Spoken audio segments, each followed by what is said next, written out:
Present. 4 present. Excellent. Thank you, everybody. So the first 4 items on the agenda this evening is discussion of realigning terms on the Architectural Review Board, the Historic Resources Board, the Parks and Recreation Commission, and the Planning and Transportation Commission, and other board and commission changes. Is there a staff presentation on this at all? There's no PowerPoint presentation. There's just we were going to walk through it a little bit. The report itself is pretty explanatory. What we're doing is asking to realign several boards so that they are now in the spring rather than the winter time. As they fall now, they fall during an election time, and there's an issue with outgoing council members voting in new board and commission members. So we're asking that the fall ones be moved to a spring recruitment. And then there's several other municipal code changes that we'd like to do that just cleans up the municipal code. And then finally was a discussion on doing the interviews and maybe changing the way that it's done. The way council does it now is you want to interview all applicants, and sometimes that can be a long night or several nights, depending on how many are being interviewed, because PTC are 15 minutes and the others are 10 minutes, so it could be a 3 or 4 hour night. So we were suggesting maybe having a discussion on different manners of interviewing or recruiting or appointments. Okay, so a bit of an open discussion. It looks like for those of you who haven't seen it, on page 3 of the staff report packet, page 4, there are those additional considerations, parts A, B, and C about applications, interviews, and manner of appointment. Great. Okay, so does staff want to, you said you were suggesting walking us through this. We can go through it piece by piece. I don't know if Rob or City Clerk Office would like to go through this. We'd be happy to follow along. Maybe go through it and we'll get a sense of the committee and then make motions at the end. Sounds good. Thank you, Chair Wolbach. David Carnahan, Deputy City Clerk. So we have first a 5-part recommendation. The first part is sort of the meatiest bit, and that is realigning the end times for the fall board and commission recruitments for those terms that end currently December 15th. Historically, those ended in October. We had, as you see at the end of the staff report, some challenges during elections where we had a candidate who was running for council also apply for board and commission, which led us to making appointments later in the year after the election had taken place. We then moved those terms to December, and then through another election period, we had the challenge where council members whose terms were up were making appointments just at the end of their term, and new council members weren't able to participate in that process. Right, lame duck appointments, basically. Yes, and so the thinking here is move it to the spring when we do our other board and commission recruitment, so it saves a little bit of staff work, but it also allows new council members a few months to get a little more familiar with their role supporting the community, and they can become a little more familiar with any boards and commissions that they're not already familiar with. And it just kind of removes it from the election cycle to make the appointments less political. Can I jump in a minute? Mm-hmm. One of the reasons we are looking at making some of the changes to the manner of appointment, when we go to one large recruitment in the spring, if council decides to interview for all the candidates for them, it would take several nights to do all the interviews, since we're now only having one recruitment a year. Yeah, so that will be a part of the discussion too, is when council decides who they want interviewed, perhaps there's the option, during that step at council, perhaps council might want to select fewer than all of the applicants to interview. And that, of course, could change from, recruitment to recruitment. If we get 40 people for one position, you might not want to interview all 40. The second part of the recommendation is to remove the requirement in the municipal code that the Planning and Transportation Chair and Vice Chair are appointed in November. This can be problematic if there are resignations on the body, so per the municipal code, it's hard for them to make an appointment in December if their chair resigns in November. So by removing the requirement, the Planning and Transportation would be functionally similar to the other boards and commissions, where their bylaws or practice will allow them to elect their chair and vice chair as, once per year, but at a time that works for them. As needed. Yeah, as needed. Then number 3, adding gender identity to the jurisdiction of the Human Relations Commission. This recommendation comes as following with Council's December resolution supporting an inclusive community. That gender identity was one of the characteristics that resolution contained, but is lacking in the Human Relations Commission's jurisdiction. And not only is it a good value for the city to support, but the Human Relations Commission is charged with helping support that resolution. So aligning the resolution and the municipal code charge for the Human Relations Commission helps them move forward in supporting the resolution. Then, kind of aligned with that, in the Human Relations Commission portion of the municipal code, terms such as chairman are still used, and the intent is to use gender-neutral language such as chairperson and vice chairperson. And then 5th, the Parks and Recreation Commission portion of the municipal code references old names of divisions in community services, which has done some reorganization over time to better suit the needs of the community. So we just want to make sure that the municipal code matches the organizational structure of the department. So those are our recommendations, and then we have this whole idea of both when we do a regular scheduled recruitment, should everyone be interviewed? Does council have any thoughts on how we currently operate? And then in particular, when we have unscheduled vacancies, the current practice is we come to council with either a recommendation to initiate a special recruitment or roll the vacancy into the next recruitment cycle.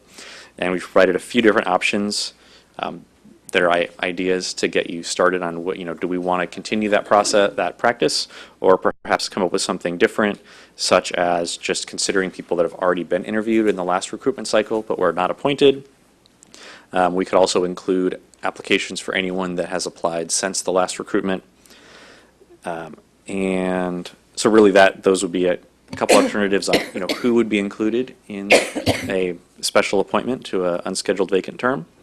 And then sort of on interviews, if you are making an appointment to an unscheduled vacancy, would you re-interview people? Would you interview people that have applied, since the last recruitment that have not had an opportunity to interview with council? And then sort of the third component of this would be the manner of appointment. So would we continue the practice of the full council making the appointment? Another idea would be something that some cities do where the mayor makes appointments to unscheduled vacancies or boards and commissions, or that council could create an ad hoc committee, sort of freeing up the rest of the council, because as you know, it can be challenging with all the other meetings that you go to have another council meeting to go to. So that's a brief overview of what we were thinking about and asking for your recommendations and direction on. And just initially, one quick question. Just want to be very clear. The items for discussion on pages 3 and 4, packet pages 4 and 5, A, B, and C, is it staff's intention that we discuss these in the context of unscheduled vacancies only, or in general for all interviews? It looks like it was the former, but I want to make sure. Yeah, it was generally scheduled. The thinking was unscheduled vacancies and how to address those. But if there are thoughts that pertain to the recruitment process as a whole, I don't know if we could really take formal direction on that tonight, but we would appreciate your thoughts and comments. Okay. So for going through this, I want to make sure colleagues on the committee are okay with this. I was suggesting that we would maybe go through it. Maybe each of us could give our sense of each of these items, as a whole, and then we could, figure out where we have consensus or disagreement, work through those, and then have motions. How do you each feel about that as a general process? Looks good? Okay. Why don't we just go down the line then, if you're okay with that. Tom, do you want to start us off? Yeah, last point, I don't see why we couldn't make a formal motion to address everything in the memo, including the last bit. But so it sounds like to me that the problem we're trying to solve is lame duck appointments primarily. And feels like we mixed a few things together. And so I think we should talk about the pros and cons of twice a year interviews versus once a year. And then a separate issue from that is when those interviews occur, if we did them once a year, twice a year. So maybe the months got shifted over time. And then third, I think which commissions and boards we're interviewing for. So if we did keep two a year, but we interviewed, say, Arts Commission, Library Commission, HRC in the fall, that could maybe address the problem as well. And, if ARB, APTC, and utilities was all in the spring, we could still have the benefit of maybe spreading out the interviews so that we don't have to do 2 nights of interviews. So that's just a thought. If we do go to one time a year, then I think we need to add to the motion a time period for replacement interviews. Probably would do that in the fall. We'll just, maybe we say in September, there's like a replacement period where any openings we would interview and fill in then, so that we don't go a whole year. Personally, I would like to keep the rest of the process as is. I think, today we open up, whenever we're doing recruiting, we open it up for new applications. I think we should continue to do that, even for replacements. I think council votes on who they interview. I think that's a good process that we should keep. We do tend to say we'll interview everybody, but council already has the option not to do that. And third one, I think council should interview Palo Alto. Our mayor's just one of 9. I would not be comfortable saying the mayor just makes appointments. So I really think we should consider the pros and cons of twice a year versus once a year. So. Well, while you've got the mic, do you have any feelings yourself about the pros and cons?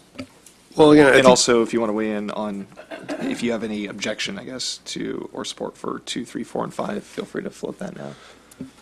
Yeah, no, I'm fine, I think, with 2, 3, 4, and 5. So again, I think the benefits would be spreading out interviews throughout the year so they're not all concentrated.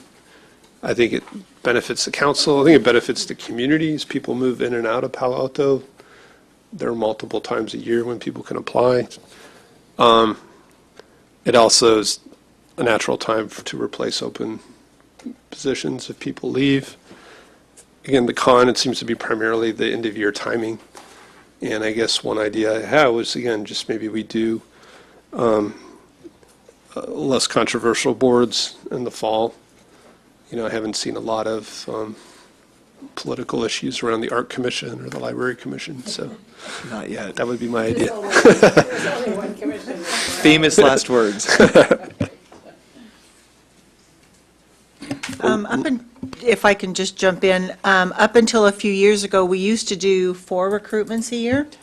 I think it was at least 4, if not, I believe most of the commissions were not at all aligned. So we would kind of be recruiting all the time for different boards. So we'd have interview nights, but they'd be very short because it would be for 1 or perhaps 2 boards.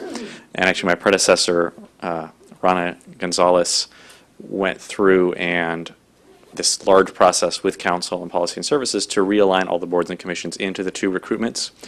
So it's a relatively new thing. I think having 2 instead of 8 recruitments has been very helpful, but perhaps 1 might not be the best answer either. Perhaps 2 is still a good one. And part of the reason to consolidate them too was the cost of the recruitments with all the ads that we do and some of the other outreach that's done. The ads can get pretty expensive. So part of it was to reduce that cost for us also. Okay. Lydia, do you want to share with us your thinking at this point? So I was just wondering, based on your recommendation, if you have all of them at the beginning, and in the middle of the year, would it be too much work for your office? I mean, that's many to go through. I don't think so. I mean, the recruitment process, there's a lot of steps to it, and it's not a lot more work based on the volume. So it's more, the more each additional recruitment is a lot more work. Adding 1 or 2 positions or boards to a recruitment doesn't add a lot more work. There is, a little bit more communication with applicants, and then of course notification of folks at the end. But it's not totally different workload versus having more recruitments. At one time of the year. Yeah. Okay. Correct. When all the applications now are online using DocuSign, so it's real easy when we get them in to just save them to the S drive and where we keep them, and then just process them through. One of the issues with keeping a recruitment in the fall is when we are doing an election, a November election, then my office has that election that we have to deal with, and then election of boards and commissions too. So there's a little bit more work when we have to do that if we continue with them in the fall, October, November timeframe. So I completely agree with recommendations 2, 3, 4, and 5. And then on number 1, it would be AI, which is to continue the same process. And I find that, interviewing each of the applicants, and even when they return, it's always helpful because so many come through and I forget what they said or who said what. So it's nice to have them come back and repeat and give me a reminder. B, for the interviews, it will be 1 also, to continue scheduling new interviews, and C is also 1, I think. Yeah, it's just much more fair for all of us to have our voice in there. Thanks. And also, do you have any preference, Lydia, on whether to go with the staff recommendation, which is to consolidate in May, or to keep 2 periods of recruitment in the year? I agree with Councilmember Du Bois. I think, I know you said that it's fine, it doesn't cause more work to be done, but I think if you have some at the end of the year, it might help. But I don't have any preference. Just Probably, a suggestion that we hadn't really considered was Tom's of having everybody, all the recruitment for every board and commission in the spring, but then having kind of an organized fall recruitment for any vacancies. So that's something we hadn't considered, and that perhaps might be something to consider. Liz? You might try that. That's an interesting thought. If you could. I'm sitting here thinking, I can't remember how many different ways we have done this through the years. It has been multiple, because no matter what we do, someone is going to say, they've got 2 vacancies on that commission, or they've got whatever. I think you've got to do it at least twice a year. I'm not even sure that that's going to be sufficient. I mean, how many, so let's just talk for a minute numbers. How many people are we talking about on the boards and commissions that we vote for and select? So the total group ranges from around 55 to 70, depending on how many groups we have active at one time. Okay, so how many, pardon? How many expire in 1 year? Yeah, that's what I was going to say, is what's the turnover in there? So the turnover in there, let's see. So you've got 70 positions. Yes, we have, possibly. I would say somewhere between 16 and 30, and it ranges significantly because some boards or commissions, like Parks and Rec, they do 3 1 year for the next, and then there's no turnover the 3rd year, whereas others will do 2, 3, 2. So depending on their size and then how they were set up originally, their rotating terms are aligned. For some years, we have a lot more recruitments or positions open than others. So, filling 70 positions, really 16 to 30 a year is a lot. So we're suggesting doing primarily in the spring and then a kind of cleanup in the fall?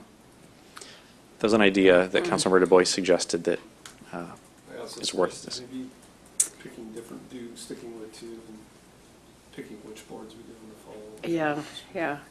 Let's muse about that just a little bit. Okay, let me ask 2 other things, but I know what the answer are because I snuck a question over to Beth. Or maybe this is, and let me ask all of you, should we have term limits for our boards and commissions? Any thoughts? And should we have That's attendance fine. requirements for boards and commissions? I'm not sure that's really the Is it- item for is it- discussion this evening. Terrence is giving me the high side, like, oh, I don't know if you can do that. Yes, it's not an agenda.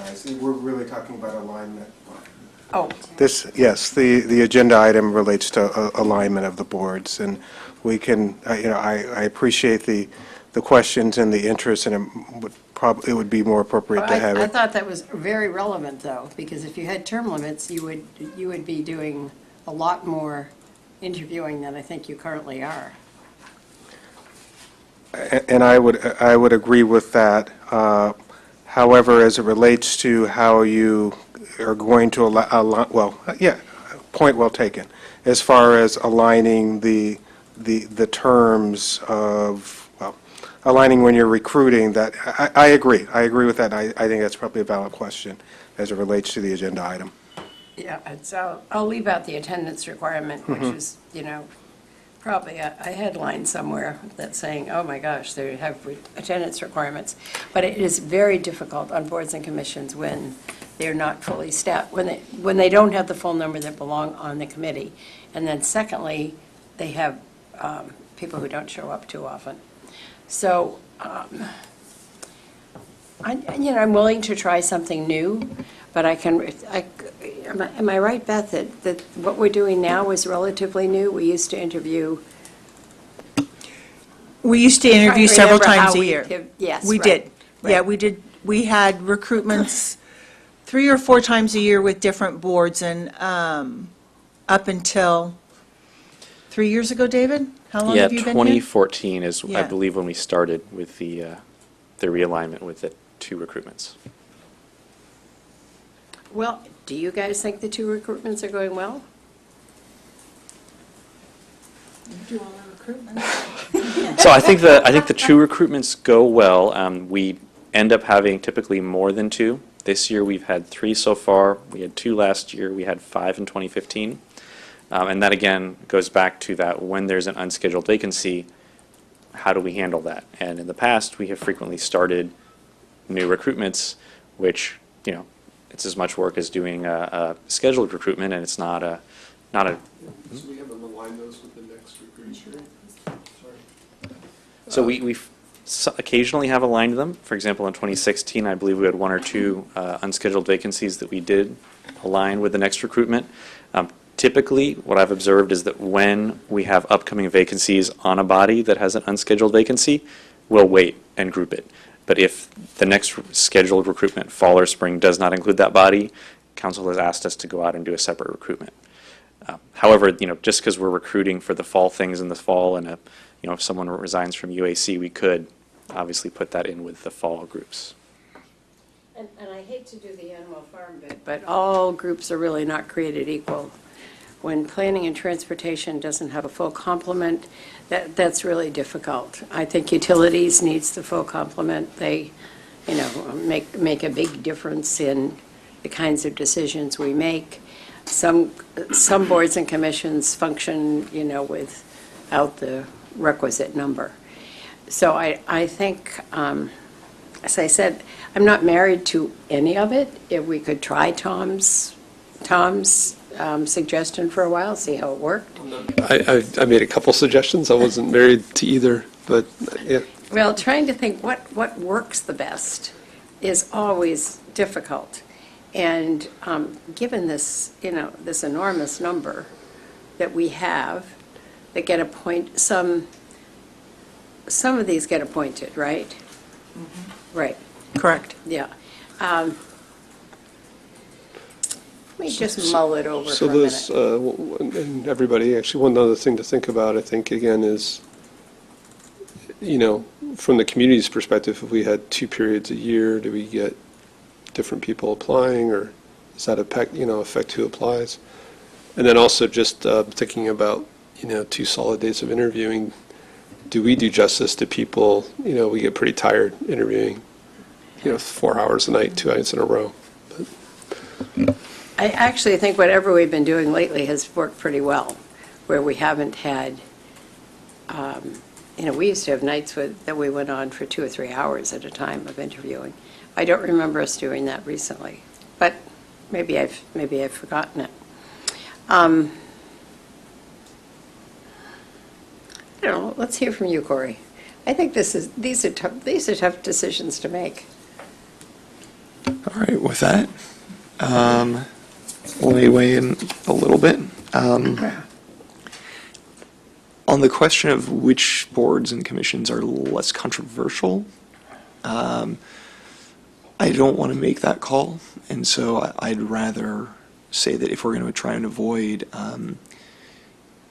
either lame duck appointments, which would be between elections and the start and swearing in, if we're going to avoid those, I think we should avoid them for all boards and commissions. And if we're going to avoid interviews proximate to an election in the lead up to the election because of risk of politicization, or if a board member or commission member is maybe seeking reappointment but might also be running for council and is, in case they lose, they still want to get reappointed to the board or commission. If we want to avoid that for some commissions, I think we should probably do it for all of them, because even if the commission or board isn't considered very politically contentious, the applicant may be in the context of an election. Sometimes that's unavoidable. Sometimes people announce far ahead of time or indicate far ahead of time that they might be a candidate. But I guess my point there is simply that we ought to, in my view, we ought to maintain consistency across all the boards and commissions on avoiding those conflicts. On the timing, I'm looking at staff for a reminder. When is because I haven't been on finance now for a year, when is the finance, the intense period of finance meetings? That's in April, May? Or It's in May. It's in May. That's what I thought, right? I was trying to skim back through my calendar to confirm. So my sense is that doing board and commission interviews in May is tough for people who are on finance. So whether we consolidate or not, I think that the springtime Good observation. should be moved up maybe to March. Late winter, early spring. So historically, we had the spring recruitments ended, the terms ended in the middle of April. And I can't remember why we moved them forward, but there was a good reason for moving them forward to May 31st. And then we ran into issues, or they were moved to April 31st. And we had a challenge where we appointed, or I swore in 3 people for UAC the day that they reviewed the utilities budget. So we moved UAC out to the end of May so that seasoned utilities advisory commissioners could participate in that review of the utilities departmental budget. Right. And so that's again where you want to make sure for both the UAC, you've experienced folks as they're reviewing the utilities budget, and then on the PTC, they review the capital improvement plan, CIP.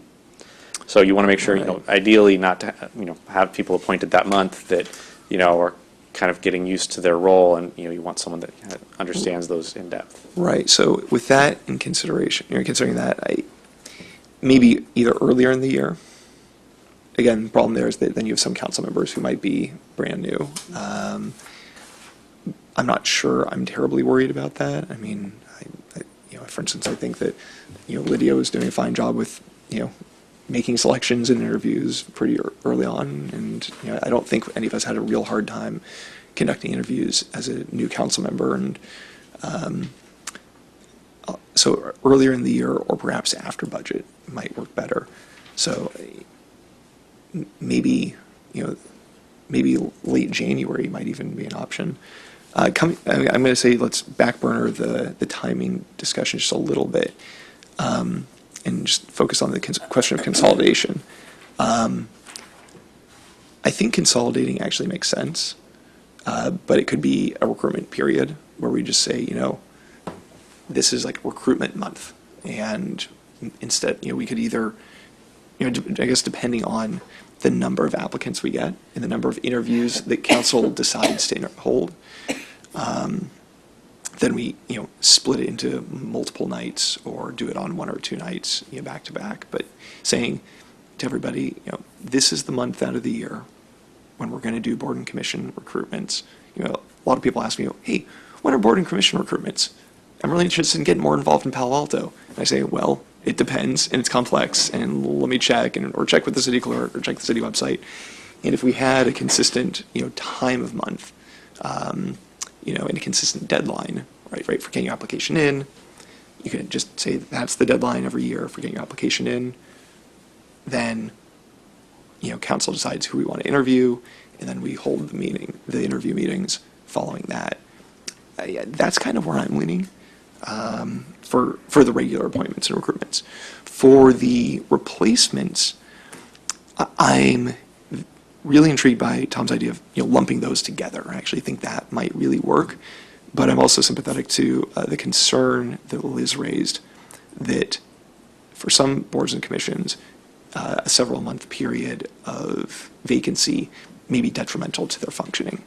And so I'm not really sure I have a good answer yet on that. And while I've got the mic, I'll say yes to items 2, 3, 4, and 5 in my book, and for A, B, and C, I'm going to agree that I think we should just continue the process as is for each of those. And those are my thoughts for right now. Tom, you want to weigh in? Yeah, a couple responses to your comments. I guess I feel more comfortable making a call on less controversial boards, so I still think that's an option. I still think library, HRC, the Arts Commission, we could interview those in the fall. I do think you were on a good tack in terms of talking about the months we do it. And again, if we could do the fall in September even, I think that might be good, right? So you'd have to recruit in August and interview in September. Just one quick note on that Yeah. timing. We would be recruiting earlier than that to interview in September probably, but Okay. also candidates for council can pull papers typically in early August. So that's sort of where that whole Yeah. challenge of the election cycle, right, is you go from early August through December and January, you have new folks. So that's part of the challenge of the fall in every other year. Yep. And then, January, February for spring or something. Again, I think we could just figure out maybe the months, and the UAC budget's a good example, so I would maybe try to pull it forward. If we do go with the once a year, I think, again, the idea of maybe having a replacement scheduled in September, and then council could continue its current policy if somebody retires months before September, we could have a special, interview period for that, just like we do now. So let me just push on that for a little. What you're saying is do all the interviewing we need to do in the spring? I think my preference would actually be to keep it to 2 and do the less controversial committees in the In fall. the spring? Oh, in the fall. Okay. Before And election the more times. controversial in the spring. Yeah, when the full council is there. That's- Because what I'm looking at are these numbers again. If there are 16 to 30, you said, appointments that are going to get made, I have no idea how many people that actually represents. Because when we just interviewed recently, and we had 8 or 10 candidates. So we just, for the Stormwater Management Oversight Right. Committee, we had 7 openings and 11 applicants.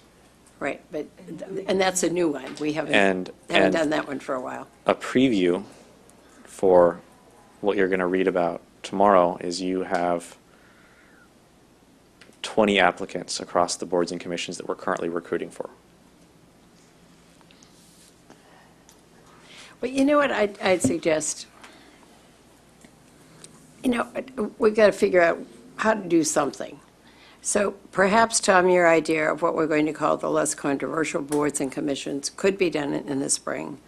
The more controversial done in the fall, I think as long as we don't. Did you say it the other way around? Yeah. Yes, so that was obvious when I got to the fall and realized that's the problem. There's nothing wrong with trying something as a pilot for a year to see how it works without making it a forever kind of thing. So I'd say if you make a motion to that end, I'd support it, but I'd like us to keep our options open, because sometimes we run into hiccups and it doesn't take too long. Can I jump in for just a second? So, just to be clear, I guess where I'm leaning right now is to say, let's have one period in the first half of the year timed to not coincide with the budget, so maybe earlier in the year. Have our regular appointments at that time.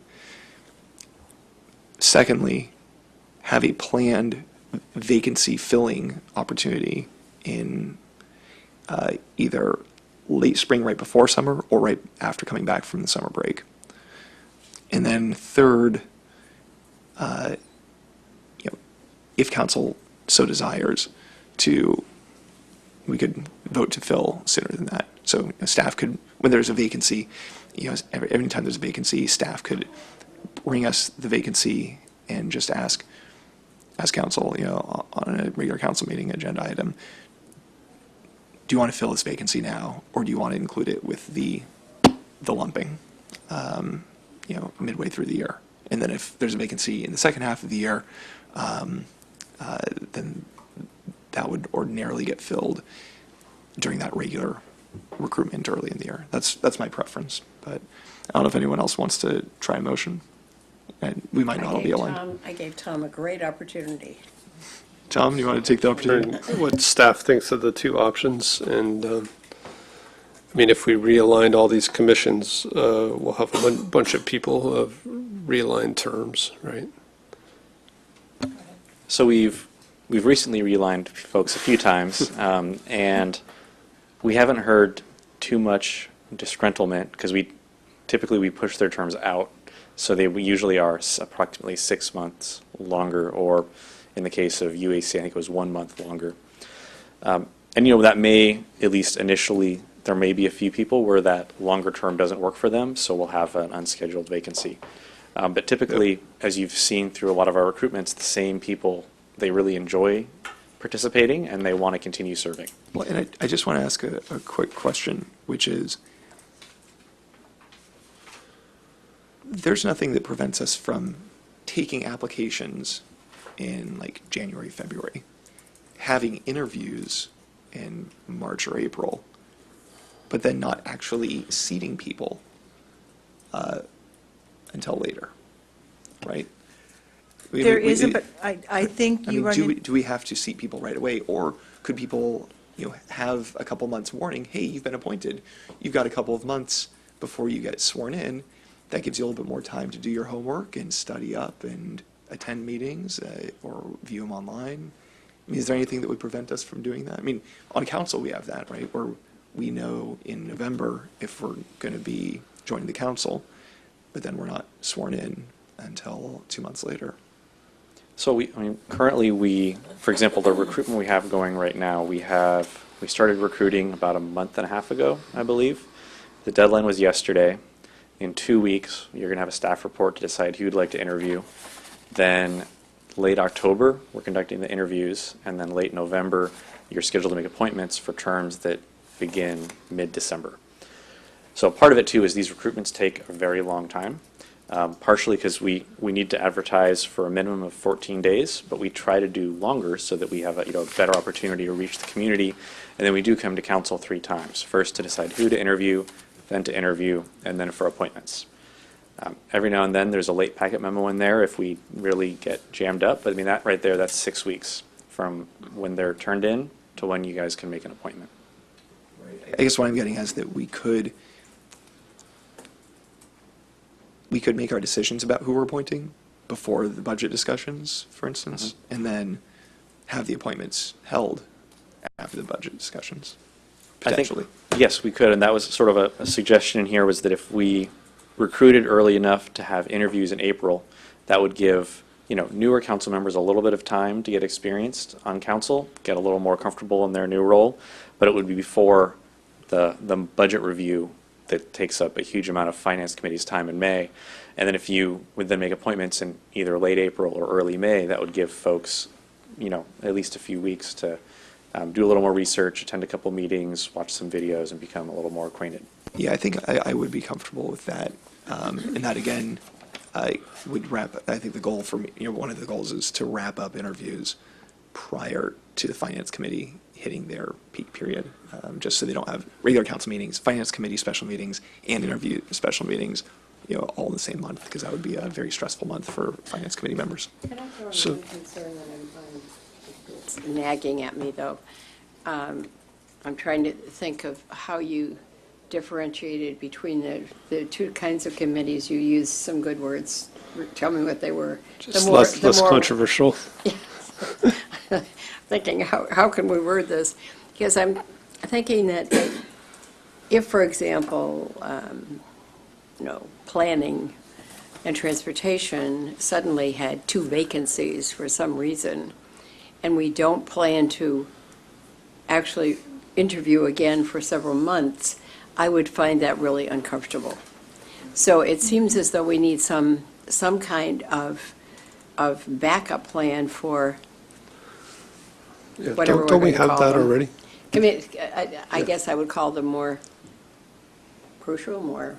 Yeah. Well, we do have it now. When there are openings, we bring it to you and ask if you want us to recruit at that time. And we can still continue to do that if there's openings that on like PTC or UAC. So I was going to try to make a motion, but I just wanted to ask a few questions before I did, so. Yeah, and I think Lydia also had a couple more questions maybe before we go to motions. But if we, so if we did stick with the 2 recruitments and we did this realignment, I mean, the staff report says the interview periods are April, May, and November, December. How do you in the clerk's office feel about shifting those up, I guess? Like February, March, and September, October. I don't think there'd really be an issue with either of those time periods. I think that the suggestion of April was just to allow new council members more time to get familiar, but if that's not a concern, late January, time during February, those could work, and then we could get to those appointments earlier in advance of when their terms begin, so they'd have that time to get more acquainted and comfortable in their future Yeah. role.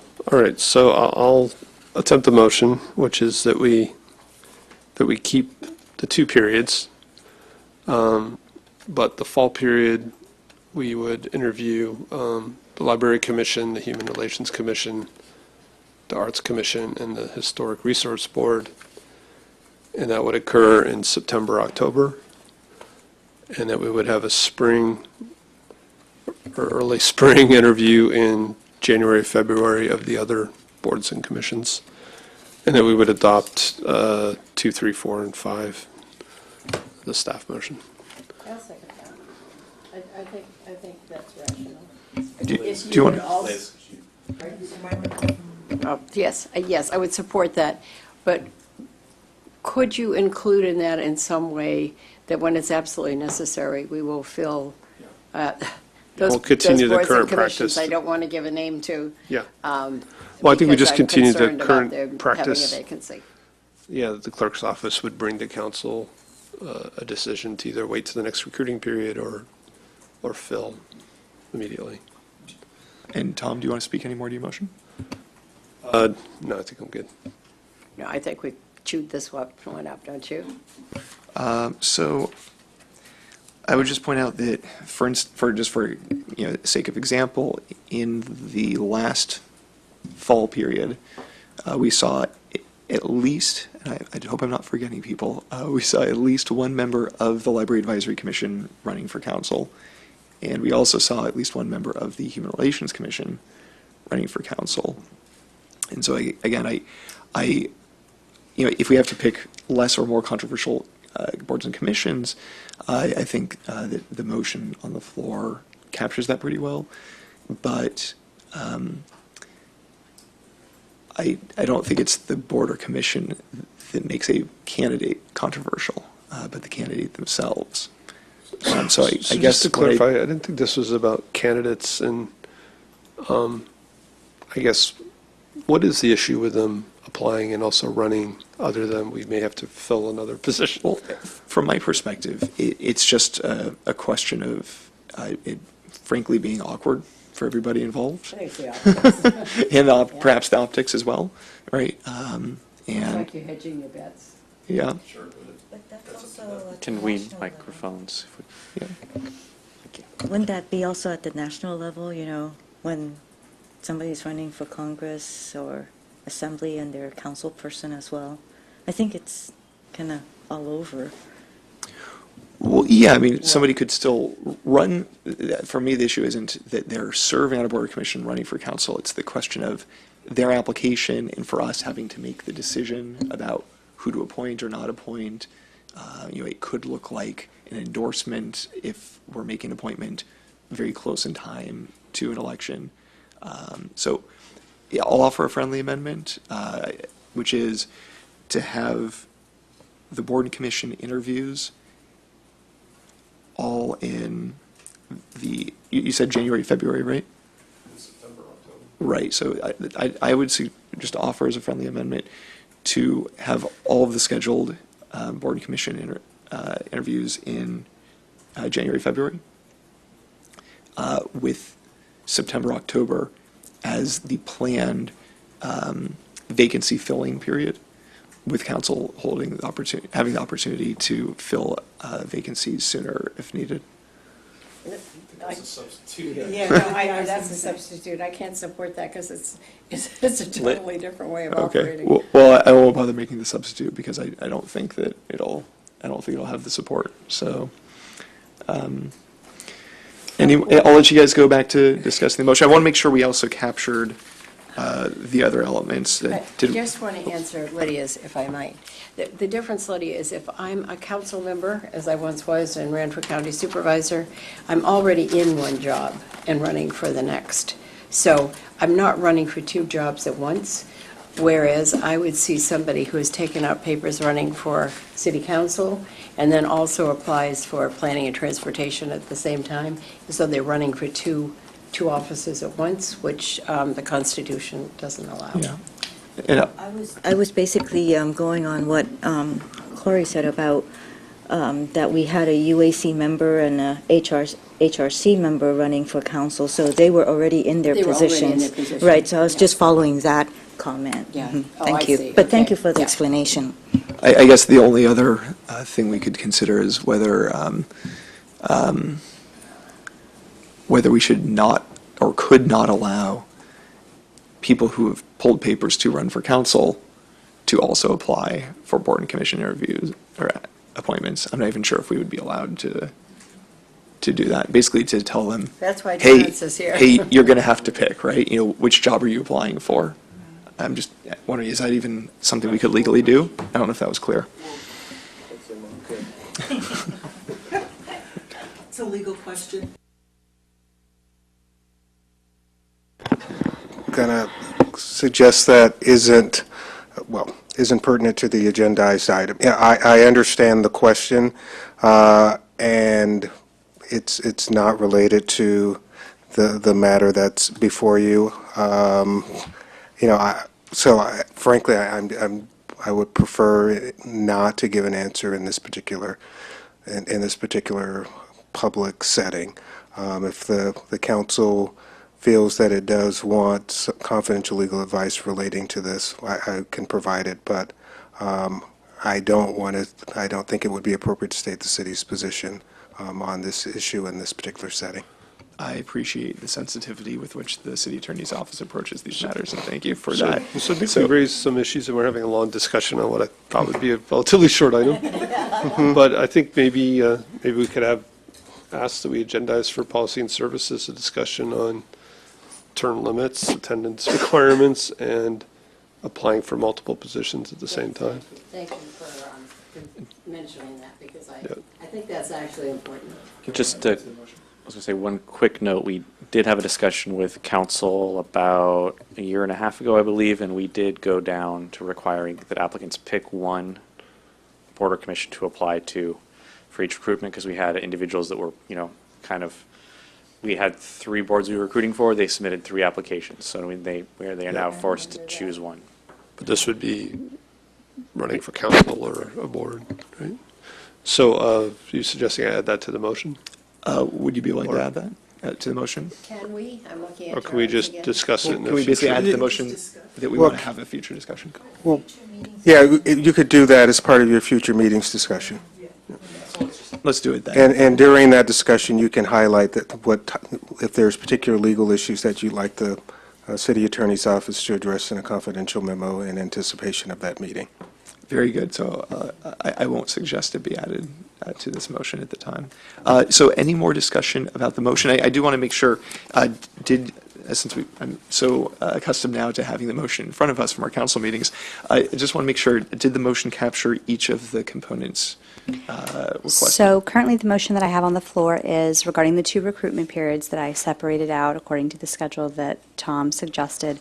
And then I also have 2, 3, 4, and 5 included in the current motion on the floor. And did you want to, did we also include the parts A, B, and C on pages 3 and 4? Was that captured that we wanted to? That is not currently part of the motion as it is. I would add that we keep it as is. Keep it as is? Okay. Lydia? Just one more question. So number 2, the requirement for the PTC, the vice chair and the chair to be removed at the election, is there another replacement time or leave it completely open? How does that? So it's completely, the recommendation was leaving it open. The other boards and commissions have the requirement that the chair and vice chair serve for 1 year. It tends to be roughly a year, just, based on meeting calendaring, things like that. The PTC is the only one that has that specific requirement that it must happen in November, and that becomes problematic when, a couple times we've had unscheduled vacancies, appointed right around that time, or we've had people appointed as chair or vice chair, and then they resign, and then we sort of aren't near November, so can they make an appointment? Perhaps they can, maybe they can't, and just sort of removing that unique requirement. So it's just aligning it with the other board and commission practices. Yes. Any other discussion about the motion? Say, though, isn't the requirement about planning in the charter as to when they elect their leadership? It's in the municipal code, not the charter. Oh, okay, so the code has to be changed. Yes, so the majority of the items in this recommendation would be an ordinance to update. I hate to prolong this, there's just one thing I'm thinking about. Those most likely to run for office are planning and transportation. And so it would not be unusual to have 2 or 3 people at planning and transportation running for city council at the same time. Just to think about. I think the concern is more if you have somebody who is applied for planning and transportation and is applying for council. We do have, and I don't know that it's an issue, is that when they're already on the PTC and they're, running for council. It's more when they're running for both at the same time. Yeah. I think that's the bigger I'm only issue. concerned about, so 2 or 3 get elected, and then you have 2 or 3 vacancies. And that's the vacancy in November. So do we wait till spring? Well, the motion that you just seconded That isn't would part have of us the fill motion, that. but- Well, the motion that you just has, or that you're seconding is that we would fill it ordinarily. Actually, we would fill it at the next period, right? Otherwise, we could hold a special then. Anyway, any other discussion about the motion? All right. Good work on this one. Good discussion. And all in favor of the motion on the table? Aye. Okay. That was an aye? That was it. Okay, I get, okay works? Okay, works. Thank you. All right. Thank you all. So that passes unanimously. Sounds Thank fine you, to me. everybody. And let's not forget to tag on some stuff on the future agenda items to have that floor discussion. Thanks, Rob. Okay, so moving on to our next item of the evening. Item 2, continuous monitoring audit overtime. Look to city auditor to take the lead on this.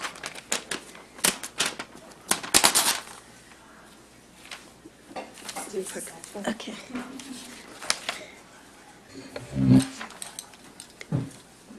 Good evening, Mr. Chair and members of the committee. Harriet Richardson, City Auditor. With me is Yuki Matsura, Senior Performance Auditor, to present the continuous monitoring audit of overtime. So the purpose of this audit was to determine if implementing a continuous monitoring process for overtime could improve how the city manages and monitors its overtime and makes decisions about how it uses overtime. We have up on the screen there the history of overtime for the last several years for the 4 largest departments that use the most overtime, and then all of the others combined. You can see the public safety departments, utilities, public works are the biggest users of overtime. And the column on the right, 17, is grayed out there, just so you know, can see that compared to what's in the report. We didn't have 17 data at the time we finished the report, so we added it to this.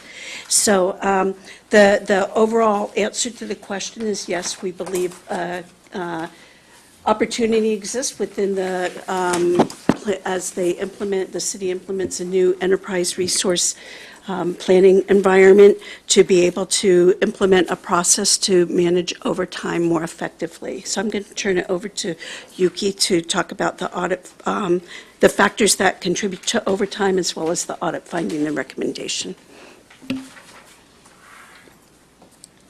Good evening. So the first question we asked was, what is driving the cost and use of overtime? And our answer was this: it's quite complicated. There are so many factors and there are so many different perspectives. And some of these may not really be management issues and may require policy discussions. For example, the minimum staffing. It's a major cause of overtime for a public safety group. And the requirements are part of the labor agreements as well. So to change that may take some time and also may require discussion with community as to what kind of service quality they're looking for. And the next question we asked was, who is really collecting the data related to this overtime, and who is monitoring the data, and how it's reported, and how often it's reported out. So what we found was the city doesn't really have a central system of scheduling and tracking overtime. And all 4 departments we looked at, they had different systems. Police and fire, for example, they purchased a scheduling system. And utilities and public works department, they are really monitoring at the manager level, not department level. And another issue that we found was that those departmental systems are not really connected to the SAP system. So that created a lot of manual work, and it also takes time to aggregate that data from different sources and report out as citywide information. So now we are in this process of procuring new ERP system, and our recommendation is for the city to form a work group to discuss what overtime data should be tracked and how, and also talk about how we can reduce manual work. So the vendor may propose a set of solutions, not just ERP system, and it's really up to the city to decide which functions would be part of the integrated system, or departments may keep scheduling system they already purchased, or city may acquire a separate workforce management system. So there are different ways to do this. And there are many data analysis software that can pull data from different data sources. So our recommendation is to have the city to form this work group to have the discussion. Could I ask something, because and everyone else may know this answer, but all this is being framed in the light of the SAP cannot do this, but ERP can. So, Is ERP a company or No. is ERP maybe you could just define for us what it is? And maybe I'm the only one who doesn't, I may be the only one who doesn't know what it is. Enterprise Resource Planning System. So it's similar to what SAP is. SAP is the company that we currently have. Right. SAP is an ERP system. So it's the whole system that would encompass our core financials, our HR, could be our customer information system for utilities. So it's the product, but different vendors can offer that product or solution that would all feed into what our enterprise resource planning system is. So We also have Jonathan in the back who may But we be continue able to answer use the que- SAP? The plan is for SAP to go away. Oh, so SAP goes away, enterprise resource planning comes into play. And SAP might bid and be one of the vendors. So Correct. The that's- current, yes, right, the okay. current SAP system would go away, would be replaced with a new system. The current SAP system is no longer supported, and so in its current configuration, we do get support in other ways, but as a company, SAP no longer supports our old configuration. It's considered a legacy system. And we're going into this when? So there's a whole process right now that's been been underway for well over a year. Planning, the RFPs are out on the street now for vendors to bid on the proposed solutions. So Jonathan So is maybe it went here. through finance, I'm Yeah, sorry. The rest of you all know what this is about. Yeah, I Jonathan just didn't. is here. It might be helpful for him to, yeah. I'm sorry to interrupt it, but it doesn't make sense to me if I don't understand why we're switching. And it says to me, yes, So- this works if you use ERP. You want to identify yourself for people listening or watching at home? I certainly will. Jonathan Reikenthal, Chief Information Officer. Great to see you all. I'm not talking about fiber tonight. Actually, Harry did a lovely job. It actually goes back a few more years. We determined that the SAP system, which serves finance, utilities, public works, and HR, had come to end of life. It's not serving the city anymore. It's a 17-year-old system. We deployed it in 2001. We've made some enhancements over the years, as you know. But we went out to market and we analyzed. We got a company to come in and make an assessment of should we stay as is or should we look out to the marketplace?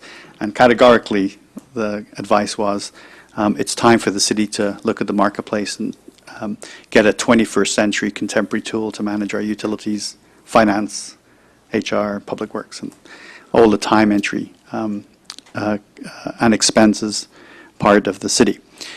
So we kicked off that project, and it was a significant effort to gather all the needs of the city. We finished that in the summer, and we put together an RFP package, both for the finance side of it, the finance HR piece of it, and we put an RFP together for the utilities piece because it's very specific to utilities, and that's now on the street.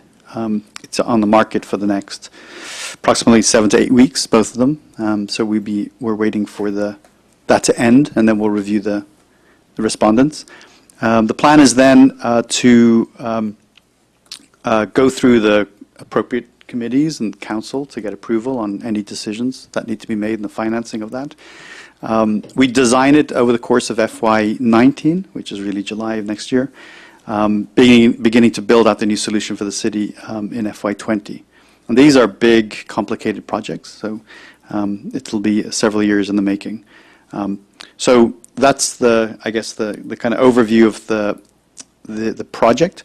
To clarify just on the words ERP, because I also agree that's confusing, that's just a category of software. I think that's the best way to say it. It represents the core function of any organization, like finance, human resources, payroll, the very fundamental big business processes of any organization, and has the unfortunate title of ERP. Okay, I appreciate it, and I'm sorry to interrupt. Oh, that's fine. And Tom, I'm sure you knew that already. I'll wait here. I just wasn't aware of it. I don't have to say that all again, do I? As I said, apologies to Harriet for interrupting that. But because I've been hearing it bandied about, I didn't know exactly what it was. And that is a Right. great help, Jonathan, to hear it explained and know that it's coming gradually to us and to the whole city. And therefore, it must be that it's accurate enough that you can use it for overtime analysis. So that was one of the things we had a conversation with Jonathan during the audit, and he explained that some things we were talking about in this audit should be basic functions in a new ERP system compared to SAP, which wasn't configured to capture that type of information and be able to report it out. Good. Thanks. So we have a recommendation on a motion that the city council accept the continuous monitoring audit, but in the meantime, we will accept more questions. Any questions or comments or motions? Tom? Yeah, so I don't know if, Rob, if you're representing the city manager. The city manager's response seems appropriate, but the text of the status or the partially agree seems to differ from the letter. So it sounds like we have separate overtime tracking systems for police and fire, and that there's potentially some desire to keep those. But the city manager's letter says that we'll see if the ERP is superior, and sounds like make a decision at that time. But then the responses to the findings are that they'll work with departments that don't have a separate system. So it sounds like we're leaving out fire and police. So I guess which is it? Michelle Flaherty from the City Manager's Office. Thank you for the question and the opportunity to clarify. The City Manager's Office is in agreement, absolutely, with the auditor in the spirit of the recommendations. We believe it's a best practice to try to do things as consistently across the organization as possible. We think automation is a great way to go. We're very excited about getting a new ERP, whether it's from SAP or another vendor. And we're looking forward to that, and we're looking forward to working with stakeholders from all departments, as the auditor has recommended, to figure out how to best implement that. With any major software implementation, the devil's in the details. And we don't want to preclude the possibility that we might end up buying the best ERP system we can find to meet all our needs, and still discover that in the timekeeping, it turns out to be suboptimal to require public safety to join the new system instead of using what they've gone out and created to accomplish superior record keeping. So we don't want to paint ourselves into a corner unnecessarily if their practice ends up being better than what we can do with this. But our hope is that we'll be able to improve. I mean, that sounds fine. I just wonder if we could change the wording. I mean, if it's really public safety, could we say public safety? Because it says any department with a system, and to me, that could be a spreadsheet, right? And I guess that, And in some departments, it is a spreadsheet. yeah. And so, We're absolutely committed to working toward the best practice on this. yeah, so again, I guess it was attachment A with the response to the findings.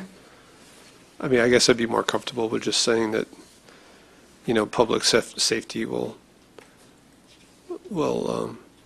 determine if the newer ERP is better. But again, it's this idea that it basically said any department that has a system in place won't be included, right? I mean, I don't know if you've read that, but yeah. I signed it. So, I mean, I'm concerned more about the ones that are doing it at the manager level or manually, that's a system that's in place, I guess. Sure, yeah. I think rather than trying to single out public safety, our point was just if we've got something that's working better than what SAP can offer, we don't want to preclude that. and second guess it, but it's our, or not SAP, SAP's successor, whether it be SAP or another company, the ERP. But yes, absolutely, we Well, are want. there other departments that have systems that we think are acceptable quality today?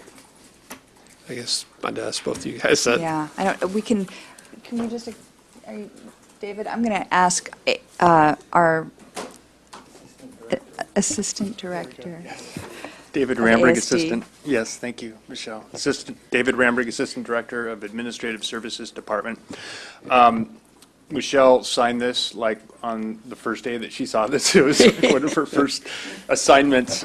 So thank you, Michelle. I think you spoke to it very well. I don't think in the breadth of this audit was there an exhaustive review by the city auditor of the various systems that are out there. I think to kind of do, unless Harriet can speak to what every single department does, I'm not sure. So we looked at 4 departments because they were the largest users. And the 4 that we looked at were police, fire, utilities, and public works. Fire has telestaff, police has some in time. And so they're using 2 different systems already. Neither one of them interfaces with SAP. So police, for example, then takes, they still have to enter information into SAP to get paid. So then they have to do in time separately. And then they take the information and they create spreadsheets and they run it through Tableau to create all these. So there's a lot of separate side manual processes that they're using. Utilities, as an example, creates spreadsheets to do different things with them. So there's really not a consistent across-the-board way. They're not getting a lot of the data out of SAP that could really help them look at when is overtime being used, why is it being used, where is it being used, to really think in a more collective way, are we managing our overtime in the best way that we can? And as Yuki mentioned, you know, in public safety areas, some of the overtime gets used primarily because of minimum staffing requirements. But if you have comprehensive reports that really look at the detail in the data and not just high level, it might make you think about, do our minimum staffing requirements make sense? Should we deploy staff in a different way? And that's really what this is about, is really helping departments think about how we use our overtime, why we're using it, when we're using it, and if there's another way, if we have that detail, that we would think about how we use our staff. Okay. I would, if I could just add to that, the SAP system, I don't want to leave the impression tonight that the SAP system is not doing its fundamental job. Its fundamental job and how it was set up, it was to make sure that employees are paid accurately on a biweekly basis. And so that's a very rigorous process. It's called the payroll process. In addition to standard pay, the payroll process does also accurately pay the overtime to the employees that code overtime in their time card every 2 weeks. And those time cards are approved by a supervisor, and then it rolls all up to the citywide payroll process. And in most departments, other than public safety, the coding of overtime is a pretty straightforward process. Someone maybe in the library department, for instance, might work an hour or 2 of overtime on a supervisor-approved evening to restock books. I'm just throwing out a scenario. That overtime would be an hour and a half, it would be time and a half, and it would be approved in the payroll in the time card, approved by the supervisor, rolled up, and then that employee for that pay period would get that additional overtime. That's how the vast majority, that's how most departments operate in public safety, and we have someone here who can speak to it in more detail than I can, but public safety has the dual purpose also of using overtime for the allocation of resources across staffing requirements, which are called the minimum staffing requirements. So I wanted to just make sure you know that SAP is doing the fundamental job it needs to do. Right. Okay. Thank you. So again, what I hear is kind of agreement, and what troubles me again is just the wording. I think, and again, the action plan is pretty soft. It just says ASD will work with departments to explore a potential continuous monitoring system. I'd be happy if we just dropped the departments that don't have a separate system, and we just said we're going to explore it. And again, what you're saying makes sense. If we have another system that's better for a particular use for fire, police, fine. But I'm curious what the rest of the council members think. Anyone else? I Liz? actually would, seeing, this is simply a recommendation, but I would make the motion that we move this on to the council to accept the report. I don't know if I want to get into the nuts and bolts on a motion on this. I hear what you're saying, and it will be in the minutes from this meeting, which I think is good, but it sounds as though a number of things are in motion. SAP is still working in the areas that it was working in, and then other areas will be moving over gradually as you look at the responses to the RFP and then moving forward, right?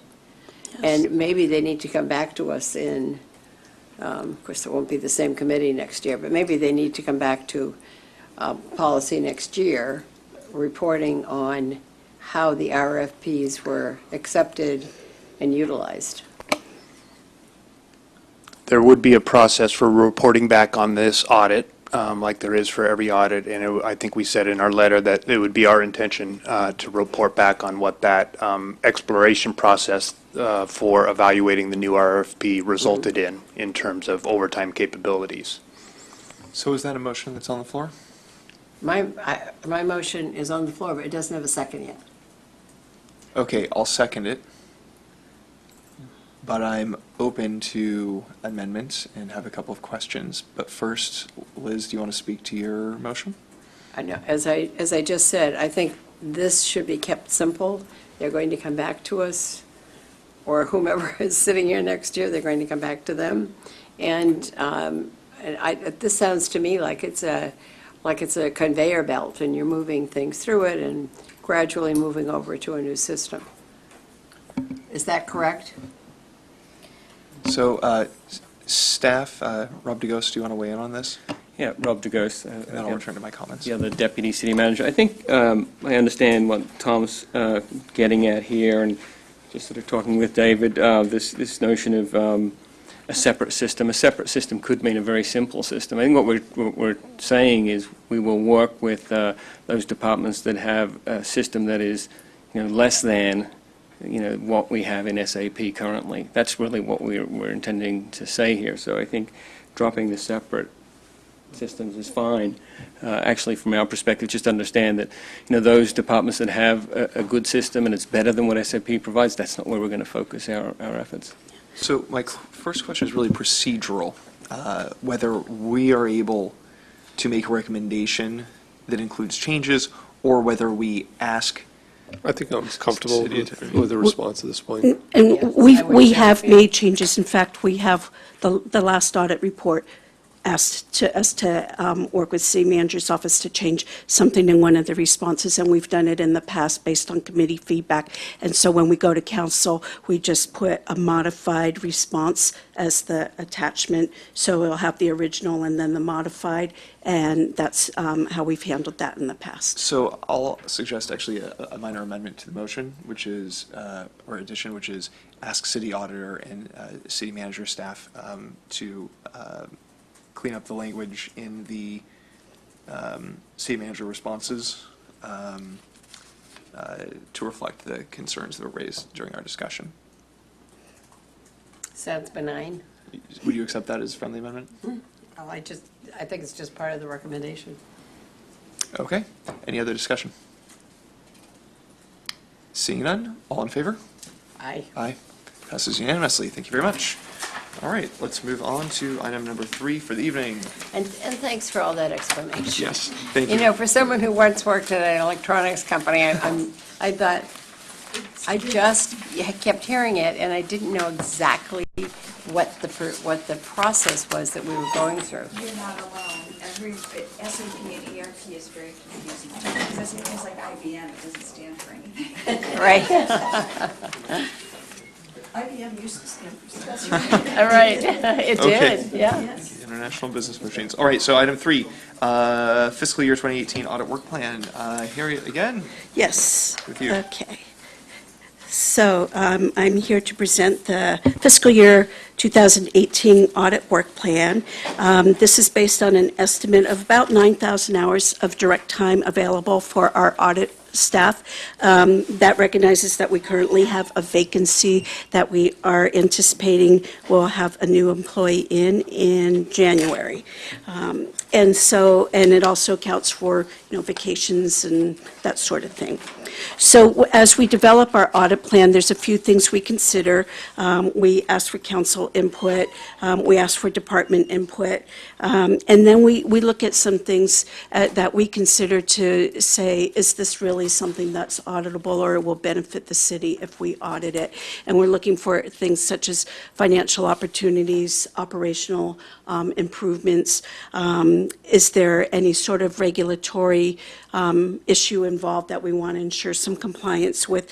And then as we're thinking about, can we audit it, we're thinking about, are there best practices out there that we might be able to look at for identifying ways we can do things better? Is there going to be some sort of return on investment to the city for the time we invest on doing these audits? And is it likely, a key one, that it would produce some sort of actionable recommendations that are both practical and feasible for the departments to implement? So to start off, we have some things that aren't actually audits. They're things that, for the most part, are things we do every year, and we just carry them over year after year. First one is our annual performance report. I've added some time this year for the transition process as we're working through helping departments revamp their performance measures and establish a new way of tracking to make sure that they have the data to collect measures that they actually use to manage their performance. We do our annual citizen-centric report, which is really just a summary of key financial information and performance information that we gather from various other reports. So it's just a simple, easy-to-read 4-page report that we put together. And then we do the annual citizen survey that is actually getting ready to be mailed. The residents should start receiving that in the mail next week. And we're doing also a custom survey, which is focusing on code enforcement and the built environment. And we're doing that based on a budget addition to the city auditor budget to dig a little bit deeper into code enforcement and built environment issues. We do the ongoing sales tax allocation reviews, and that also includes administering the contract that we have with the consultant who does some similar work for us and is also able to look across jurisdictions and sometimes find some things that we aren't able to find.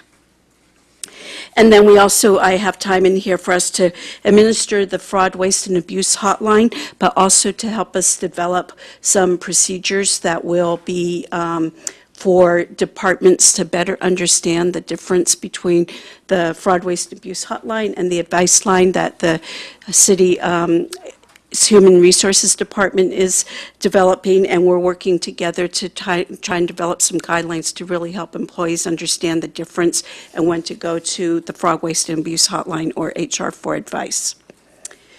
We administer the contract for the annual financial audit that is currently underway. Most of the work is done in ASD, but we are responsible for the contract and keeping that moving along. And then we have a non-audit service related to ERP, Enterprise Resource Planning Project. Yes, which is really working with the Department of Information Technology as they go through this process. We've attended meetings, the strategic planning meetings and the technical development meetings, where they develop the requirements, and just really looking at the process they're using so that we can be more proactive and say, hey, we're seeing some things that if we came in after the fact and did an audit when it would really be too late, said you should have done something differently, well, you're embarking on a process that's going to be in place for years, so it's better to be proactive up front. So that's really what that's about. And then we do our ongoing review and monitoring of the implementation of status of prior audit recommendations. So the departments do the reports, they send the draft to us, and we do some validation on those, what they're reporting out, to say that we agree with the status, if it's implemented, if it's in progress, or if it hasn't started. And then we do our quarterly reports, and then we also do some advisory roles, sitting in on some meetings for the Utilities Risk Oversight Committee, the Information Technology Governance Review Board, and the Information Technology Security Steering Committee. We don't spend a whole lot of time. It just depends how often those meetings occur, usually an hour here or there every few months. So getting into the performance audits, several of these are carryovers from last year that we have started but have not yet completed. The first two, the water rate billing and accuracy, that was our water meter rate billing accuracy audit, and then the continuous monitoring of overtime, which you just heard. I have hours in there because we're already into September, so it's accounting for the early part of the fiscal year. Then we're doing 3 other audits that are related to the ERP process. One of them is looking at the data and system governance to make sure that the structure is in place to support a successful implementation throughout the city. So not just IT's role, but also what departments need to have in place to ensure a successful transition and ongoing use of the new systems. And then we have an audit on segregation of duties, which is to ensure that as the new system is implemented, that people aren't assigned multiple tasks that aren't considered compatible, that would allow them, for example, you don't want the person who receives money in to be the same person who deposits it, because some of it could disappear along the way. So you really want to separate different sorts of tasks, particularly in the financial area where things can go bad if you don't have the duties separated among multiple people. And then we have an audit called Data Integrity, Reliability, and Standardization. So this is, if you recall last month when we did the meter audit, and we talked about how where there's multiple points of entry for different types of data in SAP, and that data is not always consistent.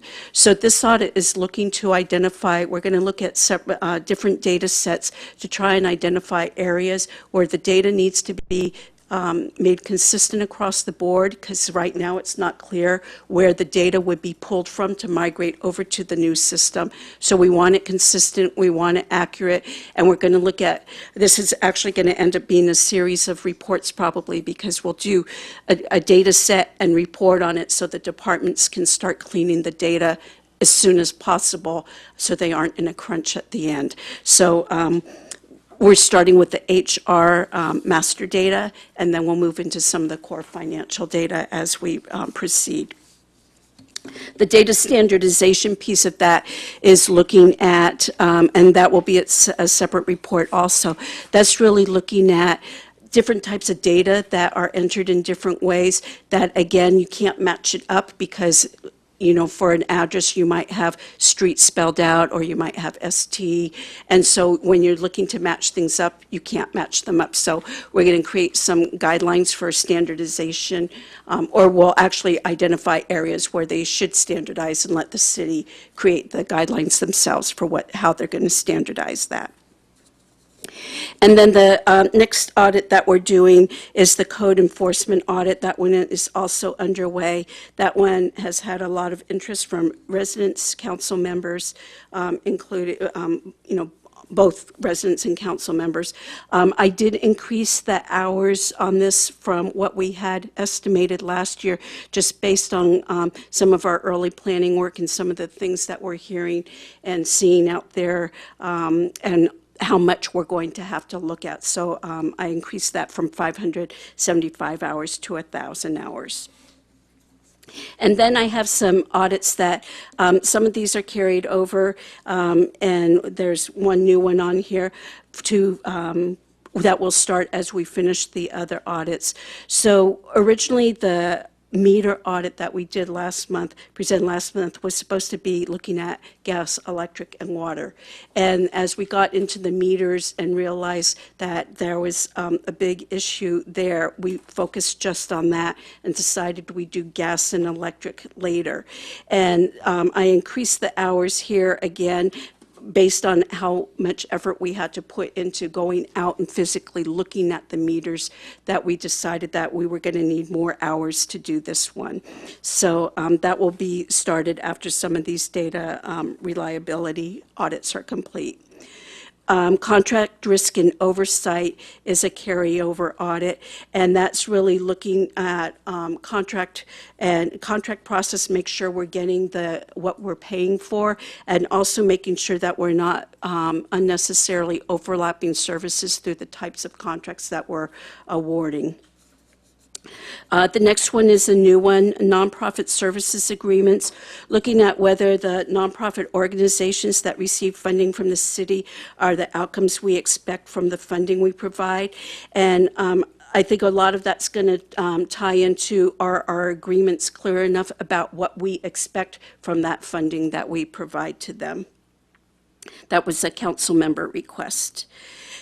Business registry, this one is intended to be a pretty limited scope. We may end up doing as a non-audit service, just really looking at the rules and processes that have been put in place to get the business registry in place, and see if we can provide some advice on how to work out some of the kinks that have been happening with that process since it's been implemented. And then this last one is also a carryover, looking at public safety and if there is any opportunity to civilianize any of the positions that are currently sworn, which as you have turnover then could be changed to non-sworn positions and potentially provide some cost savings for the city. And that's a common thing that has been looked at in other cities. We haven't looked at it here. We talked about whether or not we should do that last year. We talked about whether or not we should do it or ask a consultant to do that, and it was left on the audit plan, and we didn't get to it last year, so I've left it on for this year. I do have a list at the end here of other things that have been discussed as audit topics over the last 2 years or so. One that interests me a lot, because I think we have a lot of opportunity here, is the mobile device usage and security. But the reason I've delayed doing that is because we have these ERP audits, and it's too much to be in the same department doing that many audits at once. So that's all I have on this, and so I am ready for questions. Any questions, comments, or motions from any member of the committee? Liz? I'm fascinated by two things. Okay. Your nonprofit services agreement. I'm glad to see that on there. And I realize that we've had a lot of discussion about code enforcement, and so forth. So I'm going to be particularly interested in that because I think we've recently had an example of a split where part of the community thought the code should definitely be enforced, and part of the community thought it shouldn't. Correct. And so I think this is complicated. I think many times we want the code that affects us to be in place, but the code that keeps something that we like from, as it did at the church and with the I Sing group. So I think we sometimes have two minds on that. I think that came out really clear, and at first I was a little nervous about the timing of the first article, and then the second one came out, and I thought, okay, now we've got some balance, and it's not going to seem a little bit too much swayed one direction or the other. The other thing on this one is we have put together a list of codes that have enforcement opportunity and we developed that. There hasn't been any centralized place to see all that.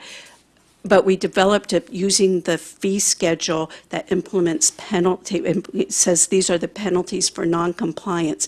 And when you see just how long that list is, you realize how tough code enforcement can be for the people who have to enforce it.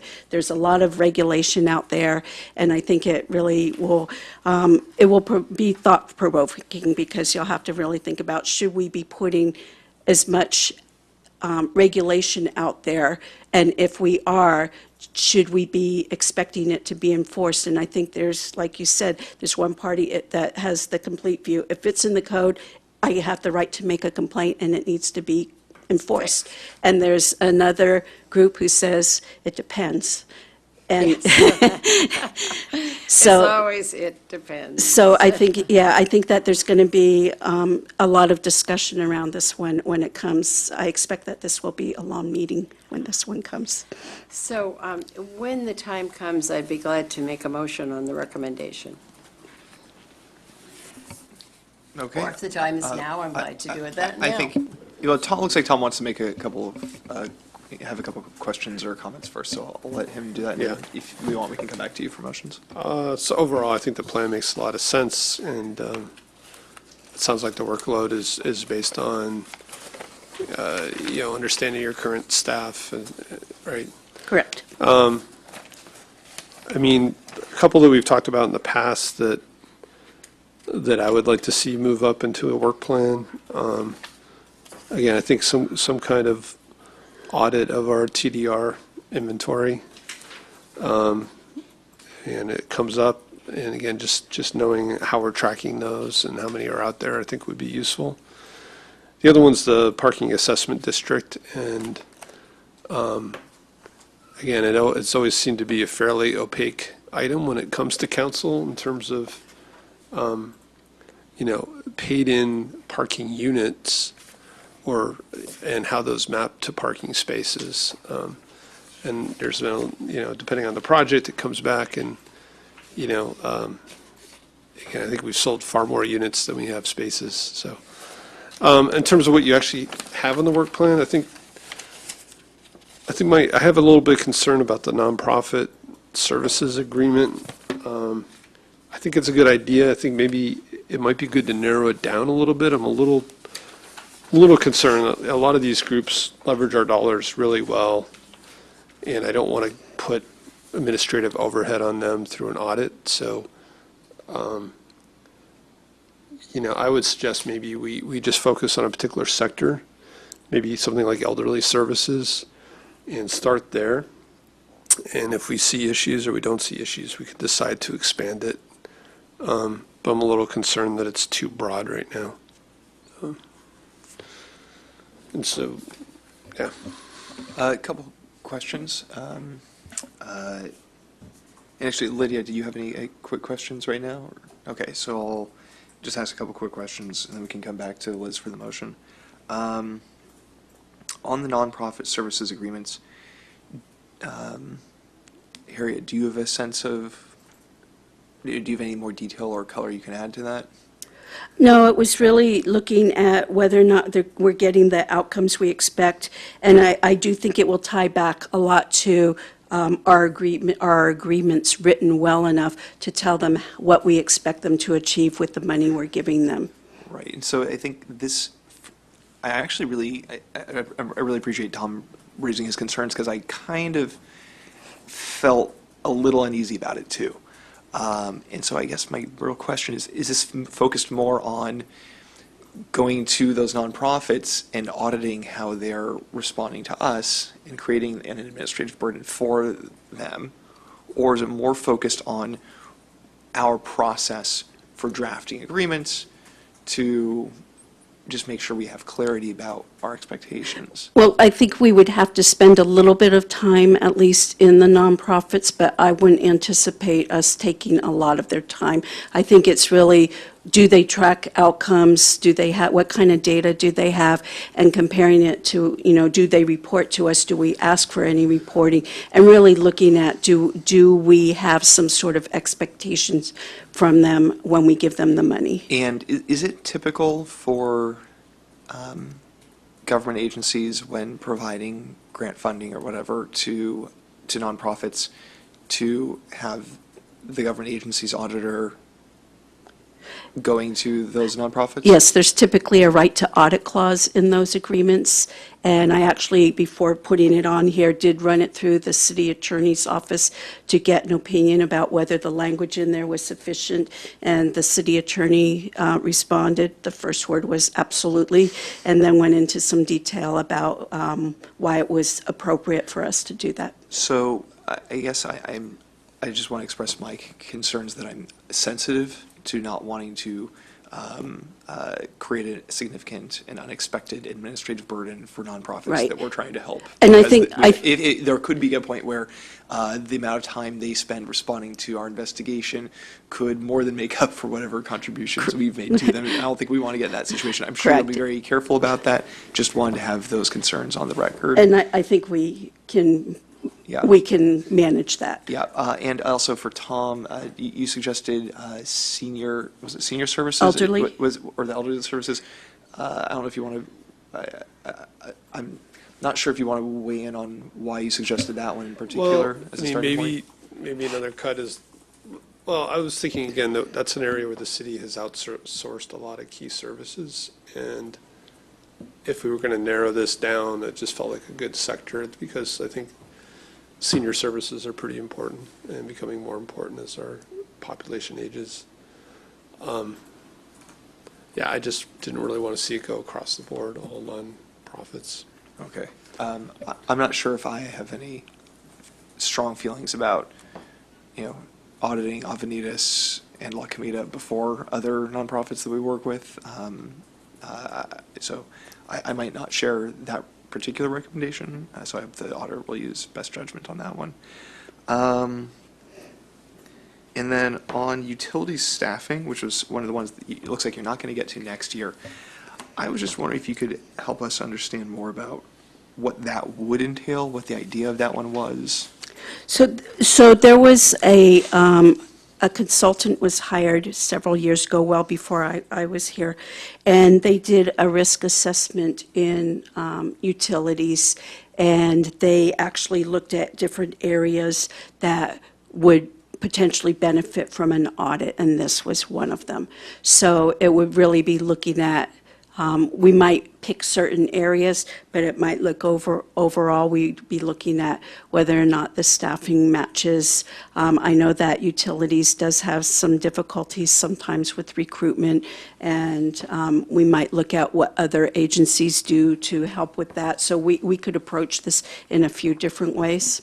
So looking at the list of items that you don't think you'll be able to get to next year, if it turns out you will have more time, or as you're planning for the following year, speaking only for myself, not speaking on behalf of the committee or the council, that's one which, I would see as a very high priority.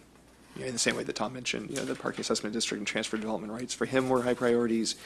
For me, I think this would be my top priority, but that's just, again, one council member's comment.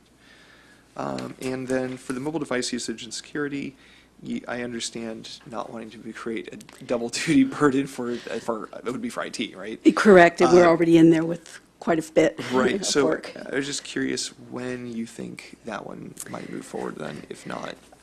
I next year. think it might possibly have to wait 2 years before we could get into that one.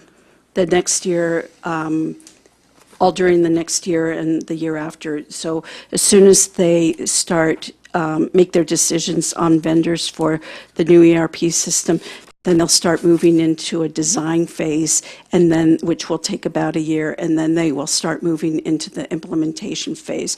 And so I think they have to start getting that implementation phase underway before it would make sense for us to be able to look at that. Okay, and last question for me for now. Procurement processes, any guess on when that might move forward? And also I'd give city managers, staff, or give Rob a chance to weigh in if you know correct. anything about progress that's been made, but I want to hear from you first. So that one was one that was actually on an earlier audit plan in the body of the Yeah. audit plan of what we were going to do. Uh-huh. And they had a new procurement manager who is making some changes, so we were asked to delay doing that. And then as we started getting into other requests, like code enforcement, that came from quite a few people last year, and all of these ERP things, it was just one that got pushed back due to other priorities. Well, I guess I can hope that the specter of having an audit of it may have nudged the city manager and his staff to be responsive to concerns there, or they may have independently recognized some concerns. I don't know if Rob wants to weigh in on this one at all, or progress that's being made. Yeah, John Montanaro is our purchasing manager, and I think Harriet's right, he's doing a good job. He's made some changes, some process improvements. Can always do better, I'm sure, in all areas, actually. But this one probably isn't the highest of concerns, I think, in all the different processy areas that we have across the departments. So, I'm comfortable with it, not necessarily being the focus. But of course, that's not my decision, that's yours and Harriet's. Yeah, I think that the questions about, the consistency and the complexity and timing and that Right. it takes to have procurements fulfilled and how that works. Yeah. I still And think it's important to It's keep very focus on it, important. even if there's not Absolutely, an and audit coming. we certainly do. And did I hear you say it's not a high priority? Oh, you mean it's not a high priority for an audit because you're already working on it? That's what I meant, I wondered, correct. okay. Yeah. You were not suggesting that it's not a high priority. It's for the certainly a staff. high priority, and we're working on it every day. Okay, If thank you for could- clarifying. I also want to remind you that as I'm developing this, I do try and think about what departments we're in, because if we're in to one department too much, it really is too much for them. Right. And so we have the contract oversight, which would involve some of ASD as well as departments. And so doing a contract oversight and the procurement purchasing, which is not just the contracts, but the other types of purchases, it's a little bit too much at once for them. Okay. In the Rob, same year. And before we go back to the list for the motion, Rob, did you have something else you wanted to add Just, to inform this discussion? Chair Warlock, and others mentioned the non-profit services agreements. I actually think it's right to be pretty sensitive about that one, because we have a lot of non-profit partners, and they're really relationships, and built over many years, and some are still emerging, and they can be complicated.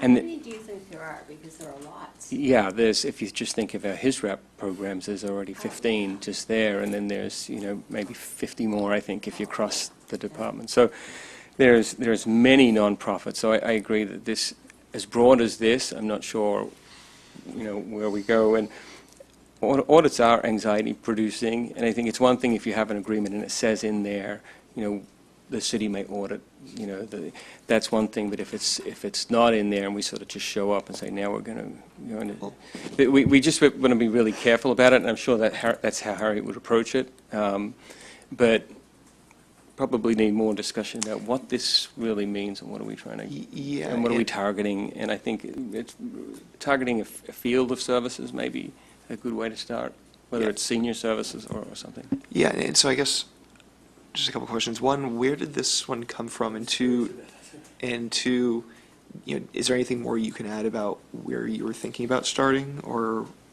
how you might approach this? This was a council member request, and One council member? yes. So I put an email out asking for requests, and I actually only got one response this year. So. Well, I guess most people, I guess 8 council members thought that your work plan looked pretty good. So was this the only? This was the add-on based on that, yes. Okay. And so I think, looking at a field of services, as Rob suggests, is probably a good start, kind of the same along the lines what Councilmember Du Bois was suggesting. And I think that, as we develop we keep our topics pretty broad on the audit plan, and then we go in and we start doing some planning. And so what I would anticipate we would start with first is getting an inventory of what do we have as contracts out there, what are the dollar amounts, what are the services, and we'd look at those contracts before we would really get into that. That's just part of our normal audit process. And so as we get to that, we would narrow it down. And we do have conversations with departments as we do that, so it would definitely be something that we would not do in isolation without having a conversation about, And would you- you know, where the risks might be that we should focus our efforts. Okay, and so Tom and then Lydia? I'm sorry to interrupt, but would you keep it to at least a certain dollar size so we're not?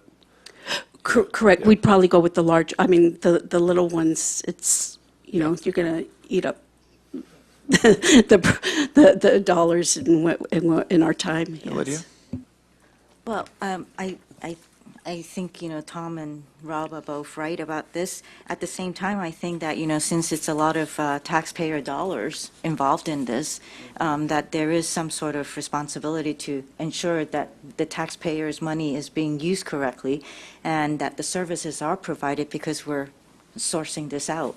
So if they have the audit language in their contracts, I think that that's something that they could very much expect to have happen. And I really think, I don't know if this has ever been done before, but if I was one of the members of the public, I would be interested in hearing about it. I can tell you that San Francisco does it all the time.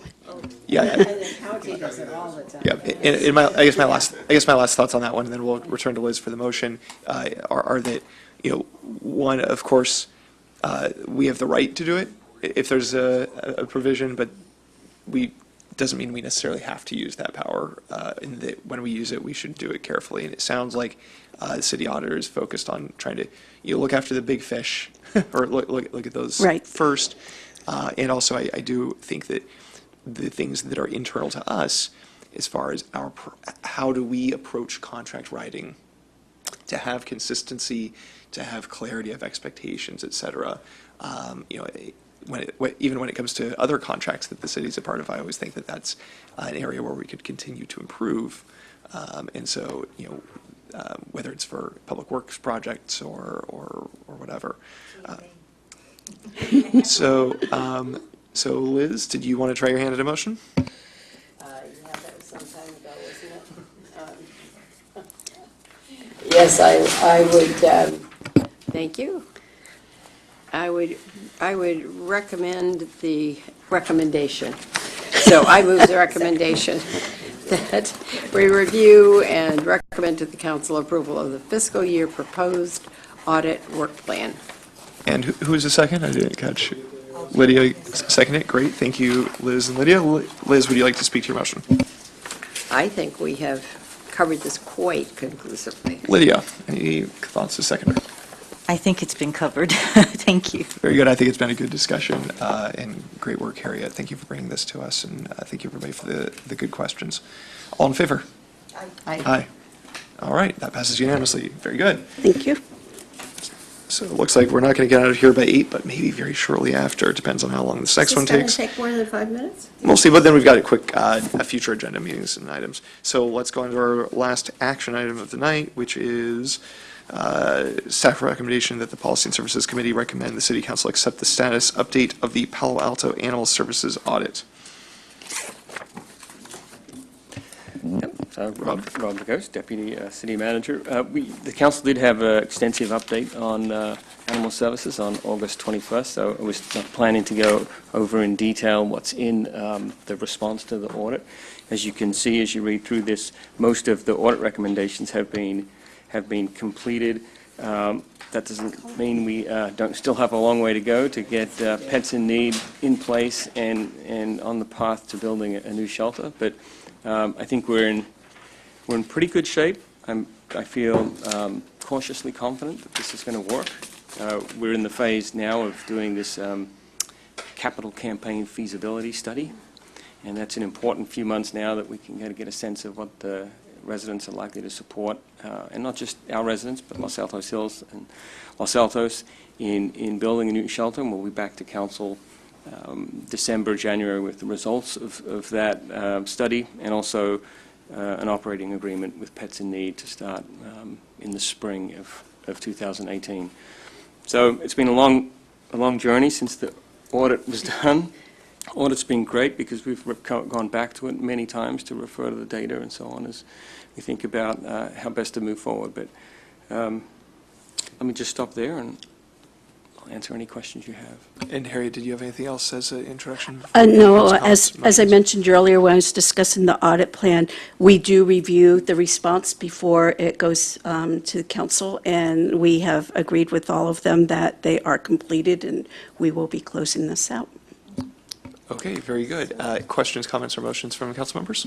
Tom? And then Liz. I was just curious why this came to us. Do we do this with all audits? Like why is this an update?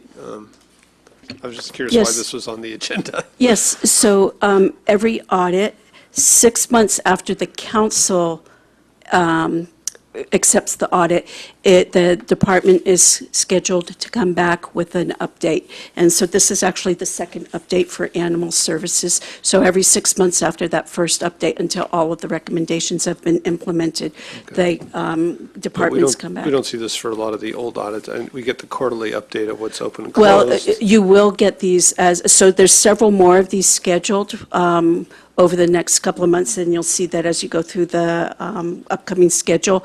There are, so the old ones are still coming through. We've got the utilities, meter purchasing, inventory, retirement one coming up, and the inventory management. Those are two of the older ones. You had recently the cash handling and travel expense one. We had some discussion about meals on that one, and that's the one recommendation that's open. That's the oldest audit that's open. Those other two I just mentioned are the next two oldest, and now we're getting on schedule to get these more current ones on a consistent schedule. But there was a gap, and that's probably why you're questioning, Yeah. because there was a gap when nothing was happening. Great. Okay, well, thank you. Thanks for clarifying. Liz? So I would have kind of gone on the same lines that Tom has gone on, because really this is a look back rather than a look forward.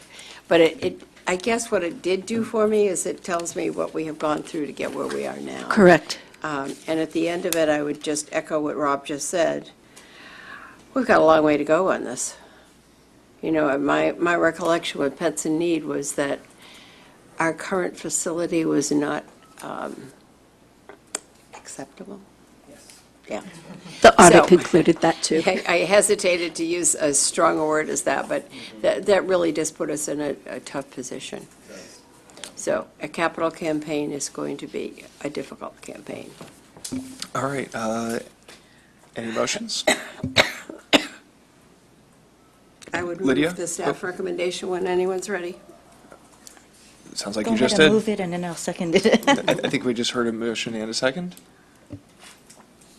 All right, so would you like to speak to your motion, Liz? I think I've said what I need to say. Would you like to speak to your second, Lydia?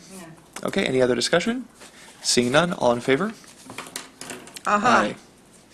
Great, that passes unanimously. Thank you very much. Now, last item of the evening, future meetings and agendas. By the way, thank you, Harriet, for all of the work this evening and for sticking with us through all these. Oh, so she'll be coming back for that. Rob, would you like to kick us off in talking about future meetings? And I think you should all have at your places a tentative agenda Yes. for the rest of the year that includes a couple of things that we haven't plugged in with dates. This is, of course, tentative, so let's talk about it. Rob, why don't you start us? Can we start with just the date in October? I believe that Beth has sent out a doodle poll, and she mentioned while she was here that she still didn't have a date that worked for everybody. Yeah, let's lock that down right now. Yeah. So, let's see. I know I did the 18th of October. I couldn't do the other 2 dates. Oh, so only October 18th works for you? Well, that's one vote for the 18th. Hang on while I get into that calendar. The 18th also works for me, so if that's best for Lydia, it works for me. Tom, how does the 18th of October It work does for you? not work for me, by the way. It does not work for you? I think the other one was 26 and, I forget. Yeah, they're on here, actually, the 12th or the 26th. The 26th. Each of those will actually work for me. Does the 12th not work for you because it's the same time as Human Relations Commission? 12th and 26th do not work for me. Okay, well, it sounds like And the 26th works just fine for Well, me. I'm sorry, Liz, but it looks like, the 12th and 26th don't work for two people, so the 18th, The 18th would work at 7 p.m. 7 p.m. I have a big commitment that night that I can't change. Okay, so, I think we're gonna go with the 18th. Okay. And I actually had a question about that evening, especially if we're gonna start at 7 p.m., which looks like we'll have to do. Is staff okay with starting that at 7 p.m.? Yeah. Okay? It's what we used to do more typically. Item 5 on that evening, can you tell me anything about item 5? Yeah, I did talk with Jonathan Rechenthal, our Chief Information Officer. This is it's actually an interesting project that he's working on and we're working on, part of our Smart Cities initiative. It's with the Stanford Urban Informatic Lab, that's what they're called. And it's about air quality, and they have these sensors that test the air, but they capture information, and I think they go on the top of light poles or something. Right, yeah. Well, anyway, so I'm just learned about this myself, and it's to try and improve ultimately air quality, learn more about our air quality here and around town. And So I guess the big questions are, how long do you think it's gonna take, and is it time sensitive? well, we've been working on this and have delayed this a while. That's what I asked Jonathan. Could we push this off? He said he really would rather bring it forward.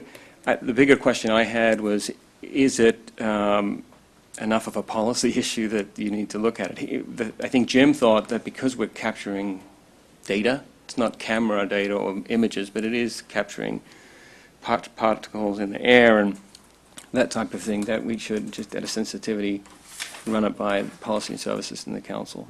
I'm sorry, I'll miss it. Do you? It's actually really interesting. I don't think And we have that's our take a long resident time. expert on air quality, right, Just with Liz's thinking, role running the I airport. was there this morning. I think it can be done efficiently, and I think you'll find it interesting. Okay, so staff feels comfortable that we could run through that entire agenda Yep. starting at 7 p.m. on the 18th? And I talked to the chief about the taxi cab licensing briefly, so I didn't get Yeah. the full lowdown on what it was, but he said it was quick and easy. So Okay, all right. What is that item pertaining? I didn't get a chance to talk with him, and so we'll be playing phone Terrence? tag. Yes, what that is an effort. Oh, don't forget your microphone. It's an effort to update our current code to allow taxi cab drivers to be called by app or on the web. So they would still have to comply by the set rates that we provide, that we require under the municipal code, but it would allow them to set up, schedule rides with an app or through the internet. So it's. Sounds good. Okay, so let's go through this a little bit more. Rob, do you have any other comments you want to make about the tentative agenda? No, it looks like October, November, we have pretty full schedules. December is light.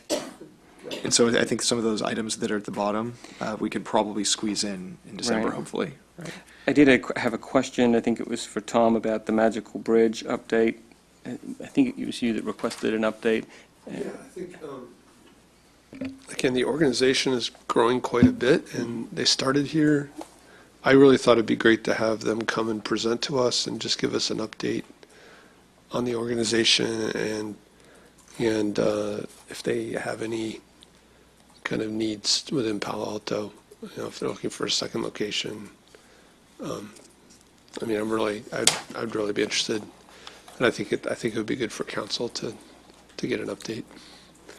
Yeah, I guess my only question there is it better for, and this is actually a question for Tom and for Rob both, do you think it's better for them to come to us or better to go to Parks and Rec and do a presentation to the Parks and Rec Commission?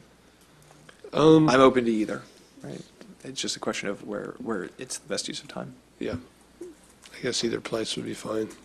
Yeah, I just think, Probably Parks and Rec might be better because, the county is offering Yeah. large amounts of money to the cities that are willing to well, do that. they're also running, concerts in the summer. Here in Mitchell Park, yeah. Yeah, Yeah. so, They're amazing, and they're going they're in Redwood City and they're building one there. They're looking at I think Mount Morgan Hill as well, and, convince the county to put $10 million forward, with each supervisor getting $2 million, I think, for their Right, area. for whatever they Are want they to doing use some it. out of state as well? Or- Yeah, I think they are looking at doing that as well.